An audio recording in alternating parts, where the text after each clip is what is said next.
ओम शांति। 14 तारीख की बाबा की मुरली। मीठे बच्चे, यह रावण की शोक वाटिका है जिसमें सब दुखी हैं। अभी तुम रावण को भगा रहे हो, फिर जय जयकार हो जाएंगी, सब अशोक वाटिका में चले जाएंगे। प्रश्न, प्रजा में भी ऊंच पद किस आधार पर प्राप्त हो सकता है, उसका मिसाल कौन सा है? उत्तर, प्रजा में ऊंच पद पाने के लिए जो भी चावल मुट्ठी तुम्हारे पास हैं, वह सब सुदा में मिसल बाप हवाले करो। दिखाते हैं न, सुदामा ने चावल मुट्ठी दी तो महल मिल गए। बाकी राजाई पद के लिए तो अच्छी रीति पढ़ना है, पूरा पवित्र बनना है, अपना सब कुछ इंश्योर कर देना है। गीत, आखिर वह दिन आया आज। ओम शांति। परमपिता परमात्मा को खिवैया भी कहते हैं। खिवैया बोटमैन को कहा जाता है, जो बोट में बिठाए उस पार ले जाए। तो बाप खिवैया है, उस पार ले जाने वाला। झूठ खंड में है झूठी कमाई, सच खंड के लिए तो यह सच्ची कमाई है, वह है झूठी कमाई। अभी भारत पतित है। भारत भी कितना बड़ा है, दुनिया भी कितनी बड़ी है। बच्चों की बुद्धि में रहता है, पुरानी दुनिया में पुराना भारत है। कल का भारत अथवा कल की दुनिया क्या होगी तुम जानते हो। अभी कितने मनुष्य हैं, कितने खंड हैं। कल जरूर भारत ही होगा, दैवी राज्य होगा, सोने की द्वारिका होगी। गोया भारत में कृष्णपुरी होंगी। होगा भारत ही, लेकिन भारत में दैवी राज्य होगा, सोने की द्वारिका होंगी, कृष्णपुरी होंगी, लंका नहीं होंगी। सारी लंका सोने की नहीं बनती है, भारत सोने का बन जाता है। लंका अर्थात रावण राज्य खत्म हो जाता है, भारत द्वारिका बन जाता है, जिसको कृष्णपुरी कहते हैं। द्वारिका होती है भारत में, भारत सोने का हो जाता है। द्वारिका भी एक राजधानी हो जाती है। कहते हैं जमुना नदी पर दिल्ली परिस्थान था, श्री लक्ष्मी नारायण जहाँ रहते थे। द्वारिका में फिर दूसरी राजधानी होती है। द्वारिका में जब राज्य होता है तब लक्ष्मी नारायण नहीं होते, वहाँ फिर दूसरे का राज्य होता है। कैपिटल जमुना का किनारा है, वहाँ फिर दूसरी राजाई नहीं रहती। अभी तुम जानते हो, यह सारी पुरानी दुनिया भारत सहित जो भी है, यह सब स्वाहा हो जाता है इस ज्ञान यज्ञ में। यह बड़ा बेहद का यज्ञ हुआ ना। इनमें पुरानी सारी दुनिया स्वाहा होनी है। यह बच्चों की दिल में रहना चाहिए। यह रावण की कितनी बड़ी दुनिया है, राम की इतनी बड़ी थोड़े ही होंगी। वहाँ तो भारत ही स्वर्ग होगा, दूसरे खंडों का नाम निशान नहीं होगा। यह समझ की बातें हैं जो बुद्धि में धारण करनी है। आज पुरानी दुनिया है, कल नई दुनिया बनेगी। तुम ब्राह्मण डिनाइस्टी ही दैवी डिनाइस्टी बनेंगे। यह ब्राह्मण ही पढ़कर नंबरवार डिनाइस्टी बनेंगे। अभी शूद्र डिनाइस्टी है। आखिर बाप को आना ही पड़ता है, यह दुनिया नहीं जानती। बाबा ने प्रश्नावली के पोस्टर बहुत अच्छे बनवाए थे, जिससे मनुष्यों को बाप का परिचय मिल जाए, परंतु सन्मुख समझाने के बगैर कोई समझ नहीं सकेंगे। तुमको ही बाप कहते हैं, hear no evil, see no evil, talk no evil, think no evil, do no evil. खिलौना बंदर का बनाया है, 3 बंदर का। See no evil, talk no evil, hear no evil. तुम भी बंदर मिसल थे, अभी तुम्हारी सूरत बदली है। जिनमें 5 विकार हैं उनको ही कहेंगे बंदर।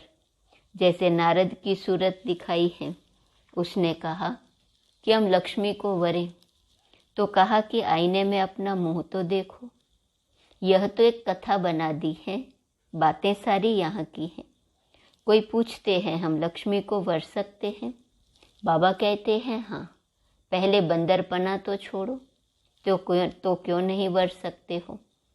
बाबा ने तुमको समझदार बनाया है, फिर तुम्हारे द्वारा सभी आत्माओं को रावण की जंजीरों से छुड़ाए शिवालय में ले जाते हैं अथवा अशोक वाटिका में ले जाते हैं। इस समय सब शोक वाटिका में है। अभी तुम रावण को भगा रहे हो, फिर जय जयकार हो जाएंगी। सब भक्तियाँ सीताएं हैं, एक राम ही भगवान है। पुकारते भी हैं हे राम। वास्तव में राम शिव बाबा को कहा जाता है। बाबा ने आकर समझाया है, राम ही आकर सबकी सदगति करते हैं, स्वर्ग में ले जाते हैं, जिसको राम राज्य कहा जाता है। बाबा ने पोस्टर बहुत अच्छे बनवाए थे। तुम बच्चों को गीता पाठशालाओं में जाकर समझाना है। हम लिखते भी हैं परम पिता, फिर पूछते हैं कि परम पिता परमात्मा के साथ आपका क्या संबंध है? जरूर कहेंगे वह सबका बाप है। अच्छा, जब हम उनके बच्चे हैं, वह तो बेहद का बाप नई दुनिया रचने वाला है, फिर तो हमको जरूर स्वर्ग में होना चाहिए। यहाँ नर्क पतित दुनिया में क्यों पड़े हो? लक्ष्मी नारायण का राज्य क्यों नहीं है? भारत को स्वर्ग का स्वराज्य था न, अब कलयुग में रावण राज्य है। तुम स्वर्ग के मालिक थे न, और कोई धर्म नहीं था। आज से 5000 वर्ष पहले लक्ष्मी नारायण का राज्य था। राजाएं भी डबल सिरताज थे, पवित्रता का भी ताज था और रत्न जड़ित ताज भी था। राम राज्य तो पीछे होता है, तो बुद्धि में आना चाहिए कि भारत में बरोबर इन्हों का राज्य था। ये लक्ष्मी नारायण ही पहले पहले नंबर के हैं। सतयुग में दैवी गुणों वाले मनुष्य थे, फिर 84 जन्म भी इन्हों को ही लेने पड़ते हैं। अब वह लक्ष्मी नारायण कहाँ है? सब पतित दुनिया में है न। फिर उन्हों को बाप बेट राजयोग सिखलाते हैं। जिन्होंने अपना राज्य गंवाया है, वही फिर राजधानी प्राप्त करने के लिए फिर से राजयोग सीख रहे हैं। तुमको याद है कि हम हर 5000 वर्ष बाद राज्य लेने बाप द्वारा राजयोग सीखते हैं। आधा कल्प सुख का राज्य करते हैं, फिर आधा कल्प रावण राज्य में दुख का राज्य होता है। अभी हम फिर पढ़ रहे हैं, हर 5000 वर्ष बाद भगवान बाप आकर पढ़ाते हैं। भगवानुवाच, कौन सा भगवान? वह तो कृष्ण के लिए कह देते हैं। तुम तो कहते हो एक ही निराकार शिव भगवान है। श्री कृष्ण तो देवता हैं। फिर पूछा जाता है, प्रजापिता ब्रह्मा से क्या संबंध है? वह तो पिता ठहरा न, एक दादा एक बाबा। इस समय तुमको 2 बाप हैं। तीसरा है लौकिक शरीर देने वाला बाप। यह 2 हैं प्रजापिता ब्रह्मा और शिव बाबा। लौकिक बाप से तुम हद का वर्षा लेते हो। अब पारलौकिक बाप कहते हैं, मेरे से बेहद का वर्षा लो। परमपिता परमात्मा आकर पतितों को पावन बनाते हैं और राज्य करने लायक बनाते हैं। तीसरा प्रश्न फिर पूछा जाता है कि गीता का भगवान कौन? पहला प्रश्न, भगवानुवाच कहते हैं, कौन सा भगवान? दूसरा प्रश्न, प्रजापिता ब्रह्मा से क्या संबंध है? श्री कृष्ण तो देवता है। तीसरा प्रश्न, गीता का भगवान कौन है? मनुष्य तो कह देते हैं श्री कृष्ण। तुम कहते हो कृष्ण गीता का भगवान है नहीं। प्रजापिता ब्रह्मा को भी भगवान नहीं कहा जाता है, शिव को ही भगवान कहेंगे, क्योंकि वह है निराकार और प्रजापिता ब्रह्मा है साकार। तो भगवान एक शिव ही ठहरा। यह भी बाबा ने समझाया है, तुम शिव शक्तियाँ हो, सेना भी हो। तुम विकारों को छोड़ निर्विकारी पावन बन अपना राज्य लेती हो। फिर ये रावण राज्य खत्म हो जाएगा। अभी तुम अपनी राजधानी स्थापन कर रहे हो, कल इनके मालिक बनेंगे। लक्ष्मी नारायण को राज्य किसने दिया? हम कहेंगे इन्हों को राज्य देने वाला परमपिता परमात्मा शिव है, जो अब दे रहे हैं। शिव बाबा कहते हैं, आगे भी हमने तुमको राज्य दिया था, अब फिर सिखला रहा हूँ। यह सब खत्म हो जाएगा, पावन दुनिया स्थापन हो जाएंगी। फिर तुम वहाँ सोने हीरों के महल बनाएंगे, राज्य करेंगे। तुम्हारी एम ऑब्जेक्ट ही यह है। सो हम लक्ष्मी नारायण बन रहे हैं। यह है ऊंचते ऊंच पद। इन्हों को किसने पढ़ाया? जरूर ऊंचते ऊंच बाप ने ही पढ़ाया है। अब फिर से राजयोग सीखते हैं, जो फिर भविष्य में यह पद पाएंगे। तत्त्वम, लक्ष्मी नारायण की आत्मा, जिसको ऊंचते ऊंच बाप ने पढ़ाया है, राजयोग सीख रहे हैं, भविष्य में यह पद पाएंगे। तत्त्वम, बाबा कहते वैसे ही तुम भी पद पाएंगे। इतने में सब धर्म खत्म हो जाएंगे। ब्रह्मा द्वारा दैवी धर्म की स्थापना, शंकर द्वारा पुरानी दुनिया का विनाश, फिर विष्णु द्वारा पालना। लक्ष्मी नारायण फिर पालना करेंगे। यह समझने की बातें हैं। तुम्हारी जो जीवन है, इनको अमूल्य कहा जाता है। शिव बाबा द्वारा तुम्हें यह लॉटरी मिलती है। रेस में जो पहला नंबर आता है, उनको बड़ा इनाम मिलता है। तो यह लक्ष्मी नारायण पहले नंबर में है। इन्हों की दौड़ी तुमसे जाती है। पहले नंबर में है ब्रह्मा, फिर सरस्वती। इनको योग बल की दौड़ी कहा जाता है।